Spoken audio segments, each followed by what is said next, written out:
ఈరోజు stock news లో major గా హిందుస్థాన్ యూనిలివర్ Q3 త్రైమాసికం వచ్చేసరికి నెట్ ప్రాఫిట్ 19% ఇంక్రీజ్ అయ్యి 2,984 క్రోర్స్ కి అయితే చేరుకుంది. అలాగే ఏప్రిల్ జూన్ 2025 త్రైమాసికం నాటికి company beauty products brand minimalist లో 90.5% వాటాను దాదాపు 2,700 కోట్ల కొనుగోలు చేయడం జరిగింది. HDFC బ్యాంక్ రిలేటెడ్ గా Q3 త్రైమాసికంలో నెట్ ప్రాఫిట్ 2.31% ఇంక్రీజ్ అయ్యి 17,657 క్రోర్స్ చేరుకుంది.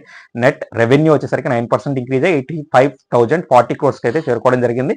పిడిలైట్ రిలేటెడ్ గా Q3 రిజల్ట్స్ లో నెట్ ప్రాఫిట్ 8.22% ఇంక్రీజ్ అయ్యి 552 క్రోర్స్ కి అయితే చేరుకోవడం జరిగింది. బీపీసీఎల్ గా Q3 త్రైమాసికంలో నెట్ ప్రాఫిట్ వచ్చేసరికి 19.63% ఇంక్రీజ్ అయ్యి 3,806 క్రోర్ కి చేరుకుంది. అలాగే డివిడెండ్ కూడా ఒక్కొక్క షేర్ కి ₹5. రికార్డు తేదీ వచ్చేసరికి జనవరి 29.